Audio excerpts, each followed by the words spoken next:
Sakurako menemukan dokumen terkait peti mati cahaya dan peti mati kegelapan. Kemungkinan terdapat peti mati kuga yang lain di suatu tempat. Di sana juga terdapat puluhan Guronggi yang sedang tertidur dan siap untuk dibangkitkan.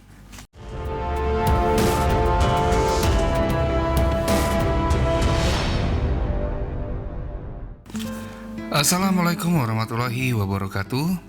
Melanjutkan kembali video kita di part pertama tentang novel Kuga. Kali ini saya akan membacakan hal-hal penting di novel Kuga. Kenapa saya pisah? Karena laptop saya sudah tidak kuat lagi kalau membuat video di atas 20 menitan. Jadinya saya pisah aja. Di pembahasan ini cukup menarik, di mana Kuganya beneran muncul di pembahasan kita kali ini. Tapi sebelumnya tonton dulu video yang pertama ya, agar bisa nyambung dengan video yang kita bahas saat ini bagi yang belum nonton. Oke, nggak perlu berlama-lama lagi, langsung kita masuk ke novel Kamen Rider Kuga part kedua. Bab ketiga, Amadam, part kedua. Setelah itu, Tsubaki mengajak Ichijo untuk makan siang di kafe langganan mereka. Tempatnya ada di lantai atas Universitas Jounan. Di sana, Ichijo akhirnya bertemu dengan Sakurako Sawatari, yang sekarang sudah menjadi profesor. Sakurako yang meminta Tsubaki untuk membawa Ichijo untuk menemuinya di kampus Jounan. Di sini, Sakurako masih meneliti tentang tulisan kuno di laboratorium penelitian arkeologi. Ini tempatnya masih sama seperti yang dulu, masih ada topeng-topeng, semuanya tidak berubah. Hanya komputernya saja yang sudah diperbarui. Di sini, Sakurako mengatakan ada dua alasan kenapa dia meminta untuk bertemu dengan Ichijo. Yang pertama, Sakurako menunjukkan Ichijo sebuah foto yang menggambarkan keadaan sebuah monumen batu prasasti. Ichijo sendiri tidak pernah melihat batu prasasti itu. Dan Sakurako menunjukkan dia menemukan tesis dari Profesor Natsume yang menampilkan hasil terjemahan dari prasasti tersebut. Dalam tesis ini, ada beberapa kata terpisah yang sangat menarik. Menjelang akhir kalimat, ada dua bagian yang menjadi sorotan, yaitu peti mati kegelapan dan peti mati cahaya. Ya, beginilah kalimat itu akan dibacakan. Peti mati kegelapan harus dilindungi bersama dengan peti mati cahaya yang agung. Peti mati kegelapan tidak boleh dilupakan. Mendengar perkataan itu, Tsubaki mencoba untuk mencernanya. Peti mati kegelapan adalah milik Nol ataupun Daguva. Dia disembunyikan di bawah peti mati cahaya miliknya Kuga. Jadi seolah-olah peti mati kegelapan tidak dilupakan. Tapi nyatanya, nomor 0 dikubur di tanah tanpa menggunakan peti mati.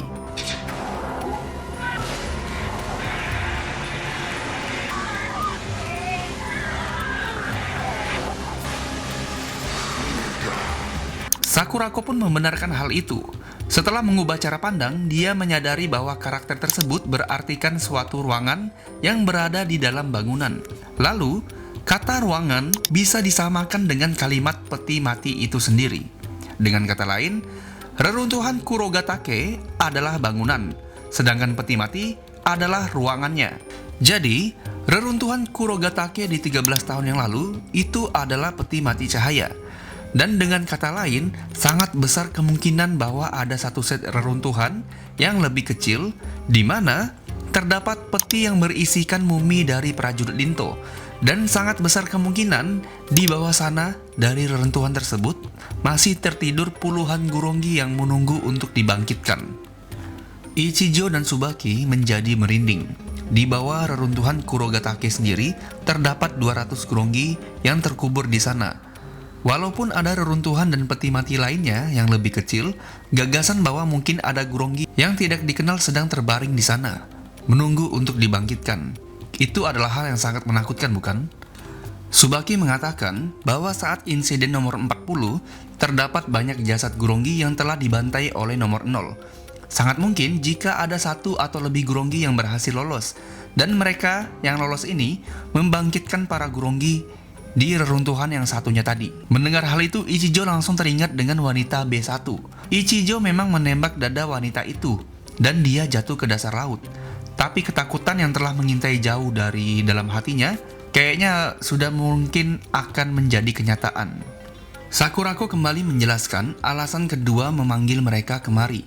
Sakurako pun mengajak mereka ke suatu ruangan di penelitian arkeolog. Di sana terdapat partner Kuga yang terbaring diam selama bertahun-tahun. Dia adalah Goram. Dia dikelilingi oleh rumput yang disukainya, sehingga dia bisa beristirahat dengan tenang. Sakurako menjelaskan alasan kenapa dia membawa Ichijo untuk melihat Goram. Sakurako menjelaskan bahwa beberapa waktu yang lalu Goram telah bergerak. Pergerakan ini menandakan bahwa Ksatria Kuga telah bangkit. Sekitar 1 bulan yang lalu, mahasiswa mendengar suara dari ruangan ini. Setelah Sakurako mengeceknya, ternyata Goram sudah terjatuh dan melewati tempatnya. Sakurako hanya dapat berpikir positif. Mungkin Goram bergeser karena telah banyak terjadi gempa di Jepang beberapa tahun yang lalu. Pikiran positif itu bertahan hingga lama, sampai dia melihat gambar Kuga putih di internet. Kemungkinan sekali, Amadam Godai telah pulih selama 10 tahun lamanya, dan aktifnya Amadam ini membuat Goram menjadi bereaksi. Setelah hal ini tersampaikan, mereka pun berpisah, dan Sakurako pun berpesan ke Ichijo, jika nanti bertemu dengan Godai, bilang ke dia kalau dia tidak bisa pergi ke lab dengan cara memanjat jendela seperti dulu, karena jendelanya sudah dikunci.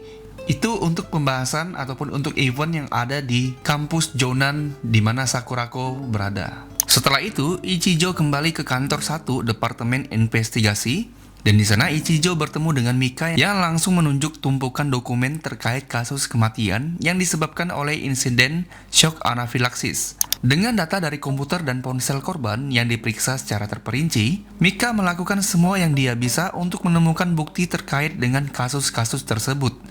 Pada dasarnya, Rin Togibe pasti terlibat dengan kasus-kasus ini. Mika menyusun nama-nama korban sesuai dengan urutan kematiannya. Yang pertama, Kimura dan Minowa memiliki CD dan poster Rin.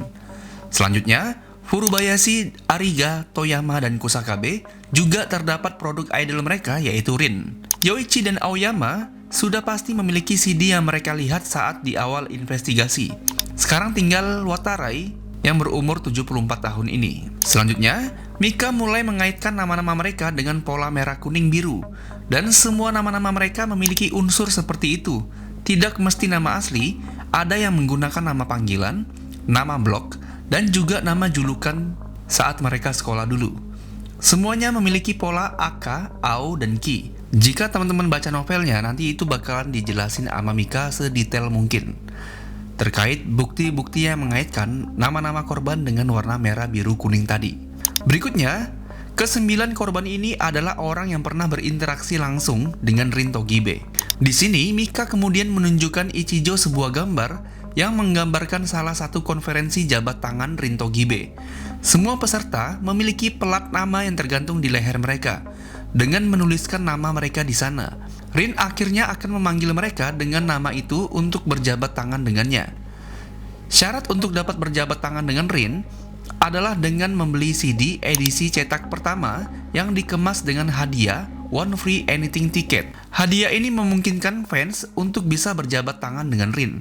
Korban akan diizinkan untuk mengatakan apapun yang diinginkan kepada Rin Togibe selama 1 detik. Sejauh ini, 8 korban masing-masing telah membeli lebih dari 20 cetak CD ini.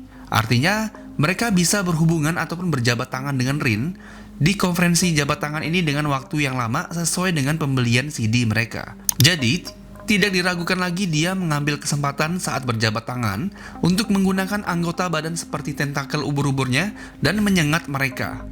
Jadi insiden itu bisa dimulai dari saat mereka berjabat tangan. Nah, untuk Kyo Watarai, dia tidak mengikuti konferensi jabat tangan, tapi dia berada di sekitar lokasi tersebut. Di sini, Mika menanyakan ke teman-teman almarhumah untuk mendapatkan informasi bahwa saat Kyo dan teman-teman sedang makan siang di tempat yang sama dengan Rin Togibe, di sanalah Rin Togibe mengetahui bahwa Kyo dan teman-temannya telah berjalan jauh dari Menara Tokyo ke restoran tersebut. Di sana, Rin Togibe meminta untuk menjabat tangan si Kyo ini tadi, dengan alasan dia ingin menerima sebagian energi dari si Kyo ini karena sudah semangat untuk jalan kaki. Nah, rupanya jabat tangan ini adalah jabat tangan terlama. Jadi si Rin Togibe dan Kyo ini memiliki durasi jabat tangan yang cukup lumayan lama. Kemungkinan besar, setelah Rin Togibe mendengar nama Kyo dengan awalan Ki, dia berusaha untuk menyelesaikan potongan warna kuning yang hilang. Karena peserta tadi kan cuma 8 orang kan. Sedangkan motifnya itu merah, biru, kuning, merah, biru, kuning, merah, biru. Nah, yang kuningnya nggak ada nih, makanya dia membutuhkan 1 orang untuk melengkapi pola lampu merah, kuning, biru ini. Ketemulah sama Kyo yang memiliki awalan nama Ki, yaitu kuning. Nah, semua rentetan ini dikaitkan dengan kasus Grongi di 13 tahun yang lalu. Dan polanya memiliki kemiripan yang sama percis. Saat ini juga Ichijo, Sugita, dan terutama Mika sangat kuat mencurigai Rin sebagai sosok asli dari si Grongi tersebut. Sugita mengatakan sangat besar kemungkinan 9 korban ini adalah uji coba Rin sebelum melakukan hal yang lebih mengerikan. Mika mendapatkan informasi dari blognya Rin dan benar dia akan mengadakan konser dalam waktu dekat dan maksimal penontonnya adalah 32.805 penonton. Oke, angka 32805 ini memiliki arti secara umum yang dijelaskan dalam blognya Rin. Seperti 3 adalah san dalam bahasa Jepang, 2 adalah ni dalam bahasa Jepang, jika dibaca menjadi sani, atau bahasa Inggrisnya sani yaitu cerah. 8 tetap 8, 0 disebutkan sebagai o'clock atau menunjukkan jam 8, lalu 5 dibaca go. Jadi sani 8 o'clock go. Kalau bahasa Jepangnya jadi sani hachi zero go. Nah, ini yang bagian yang agak sedikit membingungin saya nih. Di sini, Mika menggunakan kemampuannya untuk memecahkan angka 32805 ini dengan menggunakan perhitungan basis 9 yang menjadi angka tersebut yaitu 50.000. Jadi bingung nih kenapa jumlah penontonnya 32805 tapi perhitungan korbannya adalah 50.000. Nah, asumsiku kemungkinan Rin Togibe telah memakan korban sebanyak 17.195 orang. Sebelumnya ya. Nah, entah dari kasus tabung oksigen yang masih misterius atau dari kasus jabat tangannya. Pokoknya, hitungan 50.000 nyawa ini akan menjadi segitu jika 32805 ini dapat terrealisasikan di konser nanti. Jadi 32805 ditambah dengan 17195 di korban sebelumnya akan menghasilkan korban sebanyak 50.000. Tapi di sini tidak dijelasin sih nomor 17195 ini. Dia hanya membahas 32805 dan juga 50.000. Kalau saya sih asumsinya kayak gitu. Agak sedikit bingung karena ini menjelaskan tentang matematika. Nggak tahu kenapa Mika bisa menghitung sampai seperti itu. Oke, kita lanjut. Berikutnya Sugita membaca dokumen yang sudah disediakan oleh Mika. Nama asli Rin Togibe adalah Manami Yamano. Nama itu terdaftar pada sensus dan ada akte kelahirannya juga. Kemungkinan besar, jika sebelumnya kita berasumsi bahwa Presiden Kaken adalah Grongi, pasti ada waktu di mana dia bertukar tempat dengan Rin di suatu waktu. Langkah berikutnya, mereka harus mengidentifikasi Rin Togibe adalah Grongi dan menangkap atau melenyapkan dengan cara apapun yang diperlukan. Sugita mengatakan, ini berbeda dari Grongi pada 13 tahun yang lalu, yang langsung menampakkan wujudnya dan membunuh manusia. Nah, tapi mereka bertiga memiliki permasalahan yang lain, yaitu Undang-undang anti makhluk tidak dikenal sudah ada, di mana polisi tidak boleh menembak makhluk tidak dikenal dalam bentuk manusianya. Karena ada beberapa kasus sebelumnya, terdapat pembunuhan yang salah tembak, makanya undang-undang ini diadakan. Intinya polisi baru boleh membunuh makhluk ini jika dia terbukti telah berubah menjadi monster atau sudah pasti teridentifikasi bahwa dia adalah makhluk yang tidak dikenal dengan bukti-bukti yang ada. Rin Togibe tidak mungkin akan muncul dalam wujud monsternya, dan belum ada bukti juga dia adalah seorang Grongi. Yang bisa dilakukan untuk saat ini adalah entah bagaimana memojokkan Rin Togibe dan memaksanya untuk mengungkap identitas aslinya sebagai makhluk tidak dikenal, dan kemudian menembaknya dengan peluru yang menghancurkan saraf secara masif. Berikutnya, Ichijo meminta Enokida untuk memproduksi kembali peluru yang dapat membunuh makhluk tidak dikenal secara ilegal dan diam-diam. Hari berikutnya, Ichijo dan Mika mendapatkan laporan dari damkar di sekitar konser. Di sana terdapat tangki air akrilik dengan mesin pompa. Konsepnya, Rin akan masuk ke tangki tersebut dengan pertunjukan untuk membebaskan diri. Ya kayak sulap-sulap gitulah. Nanti, saat Rin berhasil membebaskan diri, pompa air akan menyedot air tersebut dan melepaskan air tersebut ke arah penonton. Di sini Mika mencurigai, mungkin saat Rin berada di tangki tersebut, kemungkinan besar Rin akan menyisipkan sengatan beracun ke dalam air tersebut dan akan disemburkan ke semua penonton. Setelah itu, Ichijo dan Mika mengunjungi agensi Rintogibe untuk menemuinya. Di sana mereka bertemu dengan manajernya, yaitu adalah Ogawa, seorang wanita dewasa berusia 30 tahun. Ichijo dan Mika menanyai tentang kematian para fans. Singkatnya, Ichijo dan Mika mengatakan bahwa kematian fans dari Togibe Rin ini adalah ulah dari makhluk tidak dikenal. Tentu saja Ogawa terkejut mendengar hal ini, dan Ichijo pun kembali menjelaskan pembunuhan sejauh ini baru tahap ujian. Tujuan mereka yang sebenarnya adalah untuk membunuh secara massal dalam skala yang jauh lebih besar. 32.805 penonton ini adalah target utama dari makhluk tidak dikenal ini. Ogawa hanya terdiam beberapa saat. Tampaknya dia sedikit panik mendengar statement seperti ini. Tentunya dia tidak percaya dan akhirnya mengusir Ichijo dan Mika, dan menolak untuk membatalkan konser pertama Rintogibe ini. Ichijo mengatakan dia ingin memeriksa tubuh Rintogibe. Tentu saja hal ini dihalau oleh Ogawa. Ichijo menjelaskan, untuk membuktikan apakah Rintogibe manusia atau bukan, apakah Rin pernah melakukan ronsen ataupun CT scan, apakah dia memiliki tato di tubuhnya. Semua tuduhan ini membuat Ogawa menjadi sangat kesal. Nah, dari hasil interogasi ini, ujung-ujungnya Ichijo dan Mika langsung nembak kalau si Rintogibe ini adalah pelaku utamanya, melainkan dia adalah makhluk yang tidak dikenal yang sebenarnya. Di sini wajah Ogawa benar-benar menjadi pucat dan mengusir mereka. Nah, di tengah keributan ini, Rin masuk dengan mengatakan good morning dengan imutnya. Di sini Rin memasang wajah tidak bersalahnya dan dia memperbolehkan Ichijo dan Mika untuk mengecek tubuhnya. Rin membuka semua pakaiannya hingga benar-benar tanpa sehelai pakaian pun. Di sana tidak terlihat ada tato ciri khas dari kaum Gurongi itu. Ichijo memaksa untuk melakukan CT scan, tapi agensi yang melihat ini memaksa dan mengusir Ichijo dan Mika dari tempat itu. Nah, setelah berinteraksi dengan Rintogibe, Ichijo semakin yakin jika dia adalah makhluk yang tidak dikenal.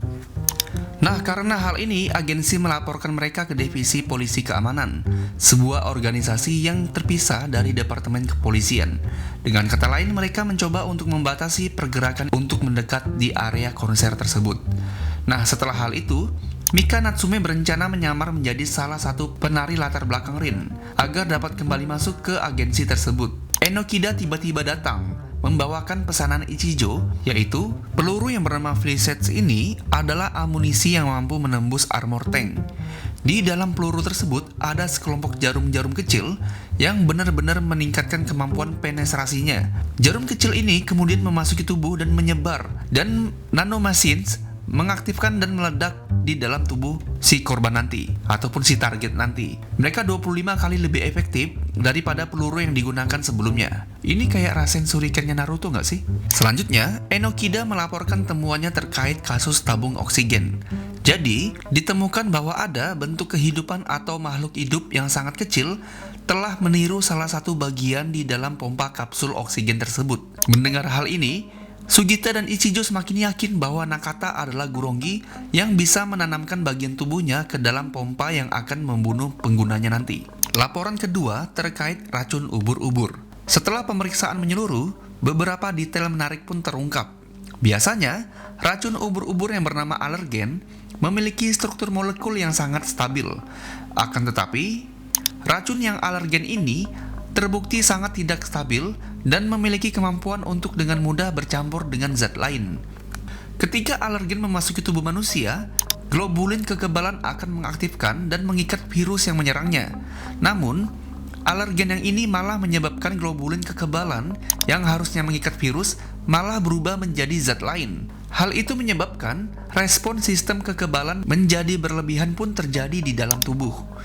Nah, di luar itu, jika tubuh terkena kandungan aluminium asam sulfat yang ditemukan di dalam air keran, reaksi baru pun muncul, yaitu racun mematikan yang dikenal sebagai sesidohilbin pun terbentuk. Nah, sesidohilbin memiliki kemampuan untuk menyebabkan shock anafilaksis, bahkan melalui penyerapan dengan tingkat kematian mendekati 100%. Jika manusia terkena ataupun kontak dengan larutan air yang mengandung racun ini, itu akan menyebabkan 100% kematian yang menunggunya. Jadi, poin-poin di sini adalah Rintogibe benar-benar berencana untuk membunuh seluruh penonton dengan acara klimaksnya menggunakan tangki air yang sudah disiapkan tadi. Intinya, begitu para penggemar mulai bersorak untuk Rintogibe, hitungan mundur kematiannya akan segera dimulai. Nah, setelah diskusi ini, mereka pun menjalankan aksinya. Nah, ada percakapan kecil antara Mika dan Ichijo di sini. Mika mengatakan, jika kita berada di jalan buntu, apakah Godai akan datang dan menyelamatkan kita semua? Ichijo pun menjawab, meski begitu kita harus menyelesaikannya sendiri karena ini adalah tanggung jawab kita. Misi sebelum hari di mana konser dimulai, Mika dengan penyamarannya masuk ke agensi Rin, mencari tahu ke tukang rias, penata rambut, dan kepada para staf lainnya, apakah Rin memiliki tato? Tentu jawabannya tidak mengetahui. Lalu Mika pergi ke sekolah Rin dan juga tidak menemukan jawabannya. Berikutnya Ichijo menyelidiki pasar gelap yang memiliki hubungan dengan agensi ini dan menemukan seorang fotografer yang memiliki foto Rin dengan gambar tanda tato di antara pantat dan juga pahanya. Tato tersebut berbentuk ubur-ubur. Fix, Rin Togibe adalah Gurongi. Ya, pantasan aja sih nggak kelihatan waktu telanjang tadi kan. Tatonya ada di situ ternyata. Tapi, foto tato ini tidak bisa menjadi bukti kuat. Ini hanya menjadi referensi bagi Mika dan Ichijo dengan meyakinkan diri bahwa si Rin ini adalah Gurongi. Berikutnya, misi dijalankan. Mika mengenakan pakaian penari latar dengan menyembunyikan radio nirkabel di balik dadanya dan earphone tersalip di belakang telinganya. Melihat Mika, Ichijo teringat wajah pria yang menyuruhnya menembaknya jika terjadi sesuatu. Ya, ini adalah Godai. Pada pukul 6, Mika berhasil menyusup ke tempat konser tersebut. Tapi Mika belum menemukan Rin. Lalu, dia memperoleh informasi yang menyatakan bahwa tepat sebelum dimulainya konser, Rin akan meminta untuk sendirian agar dia dapat mengumpulkan konsentrasinya sendiri. Lalu, ruang ganti Rin terletak di bawah pangkalan ketiga stadion, di ruang direktur. Jalan mencapai ke sana banyak diisi oleh staf yang berwenang dengan kartu entry masing-masing. Nah, saat pukul 6.27, ketika Mika melihat perubahan situasi, ada beberapa keributan di antara staf. Manajer Rin, yaitu Ogawa, telah menghilang dan tidak terlihat sama sekali sebelum acara konser itu dijalankan. Karena hal itu, situasinya menjadi cukup runyam dan menjadi tidak teratur. Staf menjadi sangat cemas. Ichijo dan Sugita mendengar dari suara earphone mereka, suara berupa ketukan pintu yang dilakukan oleh Mika. Di sini Mika sudah menemukan pintu di mana Rin berada. Lalu, terdengar suara Rin yang awalnya ceria karena mengira Mika adalah penari, tiba-tiba berubah menjadi serius karena menyadari bahwa Mika adalah detektif yang kemarin. Di sini Mika menanyakan kepada Rin kemana Ogawa. Rin pun menjawab bahwa Ogawa sudah tidak ada lagi di sini. Rin merasa risih semenjak kedatangan Mika dan Ichijo. Ogawa menjadi overthinking dan juga mencurigai Rin. Nah, di sini Mika dan Rin berdebat karena permasalahan Ogawa. Hingga pada akhirnya, si Mika langsung to the point, mengatakan, kamu adalah Gurongi kan? Gila, langsung ceplos aja si Mika ini. Nah, di sini Ichijo dan Sugita langsung menegang mendengar percakapan Mika dan Rin yang mulai memanas. Mulai tegang mereka berdua nih. Nah, berikutnya, suara Rin mulai berubah dari lembut menjadi kasar dan menyeramkan. Dan mengatakan, kamu akan menuju ke tempat yang sama dengan Ogatan pergi. Mendengar hal itu tanpa aba-aba, Ichijo dan Sugita langsung berlari untuk menghampiri Mika. Rin langsung bergerak dengan sangat cepat dan mencekik lehernya Mika. Mendengar suara Mika yang sudah mulai kesakitan ini, Sugita dan Ichijo semakin tergesa-gesa, mengusir semua orang dari tempat itu untuk segera pergi mengosongkan arena tersebut. Di sisi lain, Sugita menahan polisi keamanan yang ditempatkan di gerbang sambil mengibaskan tongkatnya, dan Ichijo berlari semakin kencang. Ichijo bisa mendengar suara Mika yang datang dari earphone, yang terhubung dengan earphone-nya Mika. Di sana, terdengar suara Rin yang sangat menyeramkan. Rin mengatakan, aku akan memberitahumu rahasia panggilan Rin-chan. Rin Togibe. Rin Togibe. Linto Gibe. Itu berarti tidak ada gunanya bagi Linto untuk hidup jika sebaiknya aku bunuh mereka semua. Kalau teman-teman nonton Kuga, pasti teman-teman akan sering mendengar kata-kata Gibe. Gibe itu artinya kayak ya mati kamu, ya kayak gitu sih. Di telinganya dia bisa mendengar suara Mika. Ichijo-san, maaf. Mika meminta maaf karena dia akan kehilangan nyawanya dengan tidak bisa mencapai tujuannya. Si Ichijo pun berteriak, jangan menyerah sekarang Natsume-kun, teriak Ichijo. Nah, pada saat itu suara ledakan besar terdengar di atas.